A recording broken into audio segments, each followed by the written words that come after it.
In this video, I'll be talking about the different barriers to participation and inclusivity in sport. Women do not participate as much in sport than men do. This is shown by Sport England and their Active Life Survey 2022 to 2023 that says that to show that 5% more men are involved in sport and activity more than women.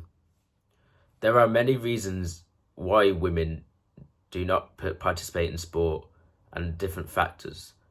These are things like their lack of self-confidence, especially if they have to play in a mixed team. There might not be generally a high-profile sports idols they look up to, as it's mostly a few in football or individual sports. There may be a lack of interest in their desired sport, and there's not as much funding for women's sports, so it's expensive to participate. Women's only American football in the contact league has only started since 2012, and with only in the 5-a-side format. But as the game grew, in 2017 to 18, all divisions were moved to at least a 7-a-side format. Teams I've come across, like when I've played or coached, there's not been very limited amount of women in the teams. So there's only been maybe one or two in like the contact teams, but then there's a lot more in the flag, but it's still a very male dominated sport. The quality and growth in women's American football has got better in recent years, with the GB Lions women's 11-a-side team have most recently got in 2023 to 2024 European champions, won a silver medal, and then after winning a silver medal in the 2022 IFAF Women's World Championships and losing to the USA in the final. There are a very limited amount of women idols in American football.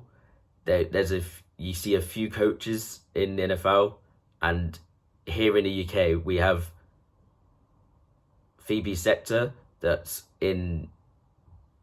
is a regular guest on NFL UK, and she's an advocate for women in sports in contact and flag, as she's also played and coached in this country, and she's also coached in the NFL.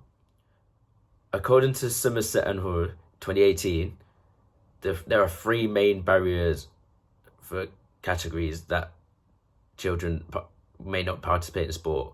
This includes time, costs, and location, as well as general personal factors.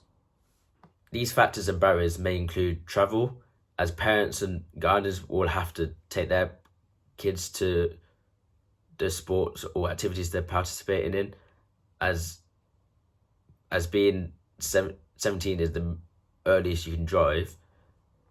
They will need to be taken. The kids could also be more interested in gaming and being online and using technology rather than just going outside and playing sport. Parents may not be generally able to afford for them to participate, especially if they have siblings, so it costs more for more children. They also might have had a bad experience in the PE, which is kind of made them scared into participating outside of school and thinking that it won't be for them, and they would end up having the same experience. And also just their friends and peers, they might not be interested in joining to participate and try new sports activities. So usually a lot of friends and groups do stuff together. So if most of them don't want to participate, the other few that might be interested will end up not doing it too. We have had this happen at our American football taster sessions, where we had a group of friends from the same school came along to our sessions, or up to one session, and they had a good time, and one really excelled in his first session and was really enjoying it. But we found out after that most of the friends didn't want to end up coming back, but he was still really interested. And like the parent was approval of them still playing. But because of them being like such a tight friend group from school, he didn't end up coming back because their friends and his peers weren't just as interested as he was.